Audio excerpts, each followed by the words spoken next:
औज़ुबिल्लाहिमिनश्शैतानिर्रजीम बिस्मिल्लाहिर्रहमानिर्रहीम। अस्सलाम वालेकुम students, welcome to science with Zaki. Bio की सीरीज़ कंप्लीट होने के बाद केमिस्ट्री की सीरीज़ को हम दोबारा से शुरू कर रहे हैं। And the topic that I have chosen today for you is matter. That is very fundamental concept in chemistry and even for the science students at very basic level matter starts. What is matter, what are its different types, what is its theory, we will explain all these things one by one. Matter की अगर हम बात करें तो matter क्या है, अगर आप अपने इर्द गिर्द नज़र दौड़ाएं तो हर चीज़ जो आपको नज़र आ रही है वो मैटर है। ये बोर्ड आपके सामने है, मैटर है। ये मार्कर मेरे हाथ में है, मैटर है। हम खुद, हमारी अपनी बॉडी किससे बिलोंग करती है, मैटर से बिलोंग करती है। आपके इन्वायरमेंट में हर चीज़ जो कुछ भी है, एवरीथिंग बिलोंग्स टू मैटर। लेकिन ये मैटर है क्या, ठीक है। मैटर को अगर हम डिफाइन करें तो मैटर को हम कैसे डिफाइन करेंगे, एवरीथिंग, हर वो चीज़ जिसका वजन है, everything that has mass and occupy space, ठीक है। हर चीज़ जिसका वजन है, जिसका मैस है और जो स्पेस को ऑक्यूपाई करती है, यानी कि जिसको हम वॉल्यूम भी कहते हैं, वो किससे बिलोंग करती है, वो मैटर से बिलोंग करती है। इस मैटर की डेफिनेशन के मुताबिक हर चीज़ मैटर से बिलोंग करती है, क्योंकि कोई भी चीज़ है उसका कुछ ना कुछ मैस ज़रूर होगा, वज़न ज़रूर होगा और वो वॉल्यूम यानी कि स्पेस ज़रूर ऑक्यूपाई करेगा। जैसे फॉर एग्जांपल मेरे हाथ में ये मार्कर है, अगर हम इसको वे करेंगे तो कुछ ना कुछ इसका वज़न लाजमी होगा, चाहे 0 पॉइंट समथिंग में हो। और अगर हम इसके इर्द गिर्द देखें, ये लाइंस को अगर हम ड्रॉ कर दें तो ऑलमोस्ट जो है वो इतनी लाइन, इतनी स्पेस, ऑलमोस्ट इतनी स्पेस इसने यहाँ पर इस बोर्ड से ऑक्यूपाई कर ली है। तो इस डेफिनेशन के मुताबिक ये मार्कर भी क्या है, ये एक मैटर है। तो मैटर तो आपको समझ में आ गया कि मैटर क्या है। Everything that has mass and occupy space is known as matter. लेकिन मैटर के डिफरेंट टाइप्स हैं। टाइप्स को समझने से पहले एक कॉन्सेप्ट जो बहुत ज़्यादा इंपॉर्टेंट है, वो कॉन्सेप्ट हम पहले समझेंगे, उसके बाद हम इसकी टाइप्स को समझेंगे। और वो कॉन्सेप्ट क्या है, particle theory of matter. Matter की पार्टिकल थ्योरी जो है वो क्या कहती है। सबसे पहले मैटर की पार्टिकल थ्योरी ये कहती है कि matter is made up of tiny particles. Matter जो है वो किसका बना हुआ है, मैटर टाइनी पार्टिकल्स का बना हुआ है। इन पार्टिकल्स के बीच में क्या मौजूद है, space. There is space present in between these particles. फिर उसके बाद पार्टिकल थ्योरी जो है वो हमें क्या बताती है, particle theory tells us about that these particles have attraction with each other. इनके दरमियान पावर ऑफ अट्रैक्शन है जो इन पार्टिकल्स के दरमियान में मौजूद है। And these particles are constantly moving. ये 4 पॉइंट्स, कॉन्स्टेंटली मूविंग, ये 4 पॉइंट्स किसके हैं, पार्टिकल थ्योरी के हैं। Point number 1, matter is made up of tiny particles. There is space present in between these particles. These particles have power of attraction with each other and they are constantly moving. इसी particle theory के ये जो 4 points हैं, इन्हीं 4 points को हम transfer करेंगे with the 3 states of matter. यहाँ पे 3 स्टेट्स ऑफ मैटर लिखी हुई हैं, ये प्राइमरी स्टेट्स ऑफ मैटर हैं। लेकिन जब हम नेक्स्ट लेवल पर जाते हैं, 9th 10th के लेवल पर और फर्स्ट ईयर सेकेंड ईयर के लेवल पर, तो ये और ज़्यादा स्टेजेस भी कन्वर्ट हो जाती हैं।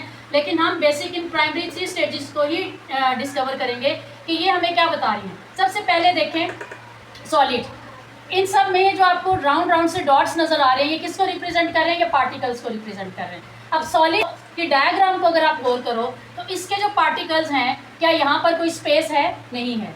तो सॉलिड को आप कैसे इसका पॉइंट बता सकते हो, पॉइंट नंबर 1 कि सॉलिड के जो पार्टिकल्स हैं, there is no space in between particles of solid. फिर उसके बाद क्योंकि ये बहुत करीब है एक दूसरे के आपस में, तो इनके दरमियान जो पावर ऑफ अट्रैक्शन है वो क्या है, वो बहुत ज़्यादा स्ट्रॉन्ग है। यहाँ इन पार्टिकल्स को देख के हमें ये फील हो रहा है कि ये मूव नहीं कर रहे, लेकिन ये पार्टिकल्स जो हैं वो कॉन्स्टेंटली मूव करते हैं। लेकिन सॉलिड की कंडीशन में सॉलिड के जो पार्टिकल्स हैं, दे ओनली वाइब्रेट। ये एक ही पोजीशन पर वाइब्रेट करते रहते हैं, they do not change their position, ठीक है। इसी तरह से इसी थ्योरी को हम कन्वर्ट करेंगे लिक्विड के ऊपर। अब अगर लिक्विड के डायग्राम आप देखें तो आप इजीली लिक्विड के कैरेक्टरिस्टिक्स को बता सकते हो कि लिक्विड में जो पार्टिकल्स हैं उनके दरमियान हमें स्पेस नज़र आ रही है। ठीक है, तो आप यहाँ पे क्या पॉइंट बताओगे? Point number 1 that the particles of liquid have space in between them, ठीक है। और इसके अलावा अब क्योंकि स्पेस है तो जो पावर ऑफ अट्रैक्शन है वो तो है, लेकिन सॉलिड की निस्बत कम है। It has less power of attraction than solid particles. फिर उसके बाद they are also constantly moving, ये मूव करते रहते हैं, ठीक है। और इसके बाद आपने इसकी कुछ और कैरेक्टरिस्टिक्स हैं वो मैं आपको बाद में बताऊंगी। नेक्स्ट इसी को हम पार्टिकल थ्योरी को कन्वर्ट करते हैं गैस के ऊपर।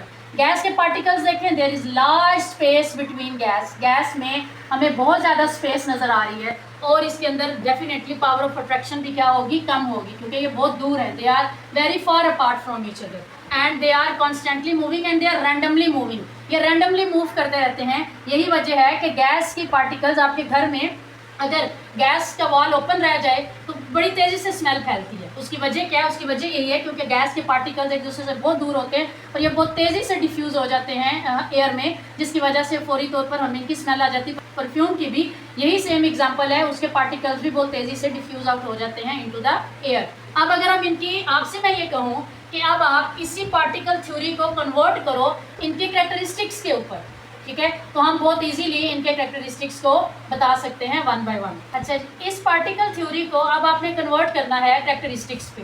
ये जो सॉलिड है वो क्या कैरेक्टरिस्टिक्स शो करते हैं?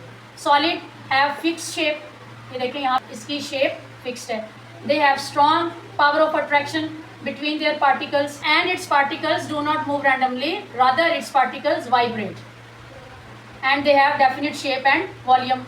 एग्जाम्पल में हमारे पास हर सॉलिड चीज़ एग्जाम्पल में आ जाएगी, जैसा कुछ एग्जाम्पल्स मैंने यहाँ लिखी हैं, आई, स्टोन एंड बुक वगैरह, आप कोई भी एग्जाम्पल यहाँ पर दे सकते हो।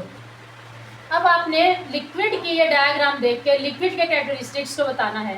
पॉइंट नंबर 1 जो आप बताओगे वो क्या है? Particles are closer to each other but not in a fixed arrangement. फिर उसके बाद forces of attraction are stronger but less than solid. Particles can move and slide past each other because there is space in between these particles. They have no definite shape but they have definite volume. इनकी कोई definite shape नहीं होती क्योंकि जिस container में liquids को डाला जाए ये उसी कंटेनर की शेप इख्तियार कर लेती हैं। इसके एग्जांपल में हमारे पास जितने लिक्विड्स हैं वो आ जाएंगे, जैसे वाटर है, मिल्क है, जूसेस हैं, etcetera. Now move towards the gas. Gas की जब आप कैरेक्टरिस्टिक्स बताओगे तो गैस के कैरेक्टरिस्टिक्स में आप क्या बताएंगे? That these particles are very far apart from each other. ये डायग्राम आप देखें, डायग्राम बनाएं, डायग्राम देखें और डायग्राम को देख के इनके नीचे कैरेक्टरिस्टिक्स लिखते जाएं। फिर उसके बाद they have very weak force of attraction. क्यों है weak force of attraction? Because they have very much space in between them. फिर उसके बाद particles are moving randomly in all directions, ये हर डायरेक्शन में मूव करते रहते हैं। And they have no definite shape and no definite volume. For example carbon dioxide, oxygen, air, helium etcetera, ये सारी हमारे पास गैस की कैरेक्टरिस्टिक्स आ जाएंगी। इफेक्ट ऑफ एनर्जी हम देखेंगे कि एनर्जी किस तरह से इफेक्ट करती है स्टेट ऑफ मैटर्स को। When energy is added particles gain energy, move faster and space between them increases. ये आप अपनी डेली लाइफ में देखते हो, जैसा कि आइस है हमारे पास सॉलिड है, टेम्परेचर चेंज किया आपने रेफ्रिजरेटर से, जैसे ही उसको निकाल लिया बाहर, टेम्परेचर उसका चेंज हुआ, वो सॉलिड से किस में कन्वर्ट हुई? लिक्विड में। लिक्विड में कन्वर्ट शुरू कैसे होती है कि वो मेल्ट होना स्टार्ट हो जाती है, क्योंकि उसके अंदर आपने क्या ऐड कर दिया? हीट। पहले उसका टेम्परेचर कम था, जैसे ही आपने उसके ऊपर हीट ऐड की तो वो किस में कन्वर्ट होना शुरू हो गई? लिक्विड में मेल्ट होना शुरू हो गई। इसी तरह से आप और हीट को इंक्रीज करते जाओ तो यही लिक्विड जो है वो किस में कन्वर्ट हो जाएगा? गैस में। इसकी ये एग्जांपल है कि अगर ये मेल्ट होकर वाटर में कन्वर्ट हो जाए, लिक्विड में आ जाए, आप पानी को चूल्हे के ऊपर रख दो तो पानी जब बॉयल होना शुरू होता है उसमें से जो स्टीम निकलती है उसको हम क्या कहते हैं? उसको हम वेपर्स कहते हैं। तो एनर्जी जो है इसका बहुत बड़ा इफेक्ट है स्टेट ऑफ मैटर को चेंज करने में, कि टेम्परेचर को चेंज करने से डिफरेंट एनर्जी की जो डिफरेंट फॉर्म्स हैं वो इंटर कन्वर्ट हो जाती हैं, एक फॉर्म से दूसरी फॉर्म में कन्वर्ट होना शुरू हो जाती हैं। और इसी के अगेंस्ट है, इसी के उल्ट है कि अगर हम एनर्जी को ऐड करने की बजाय अगर हम एनर्जी को रिमूव कर दें तो ये सारा ऑपोजिट प्रोसेस हो जाएगा। When energy is removed particles lose energy, they move slower and space between them decreases. तो ये सारा प्रोसेस क्या होगा? यहाँ से ये सारा प्रोसेस अगेन ऊपर की तरफ इनके ये यहाँ लिक्विड से फिर वो अगेन सॉलिड फॉर्म में कन्वर्ट हो जाएगी। एनर्जी किस तरह से इफेक्ट करती है एक स्टेट ऑफ मैटर को दूसरी स्टेट ऑफ मैटर में चेंज होने में. Let's quickly recap our today's lecture that was about matter. What is matter? Everything that has mass and volume is known as matter. What is its particle theory? Its particle theory says that matter is made up of tiny particles. These particles are moving constantly and there is space between these particles and they have power of attraction in between them. What are its different states? It has three primary states: solid, liquid and gas. What are characteristics of solid? ये चीज़ आपने ध्यान रखनी है बेटा कि particle theory और states of matter आपस में लिंक कर रहे हैं. इन्हीं पॉइंट्स को आपने सॉलिड और लिक्विड और गैस के कैरेक्टरिस्टिक्स को एक्सप्लेन करने के लिए यूटिलाइज करना है. अब सॉलिड के पार्टिकल्स जो हैं they are very close to each other. If they are very close to each other then they have very strong power of attraction in between them. They can only vibrate, they can not move randomly. They have fixed shape and fixed volume. Let's come to the liquid. The particles of liquids are not very close to each other. They have space in between them. So they have less power of attraction than solid. They can slide past one another and their volume is fixed. Now comes to the gas. The gas particles are very far apart from each other. That's why they have very weak attraction.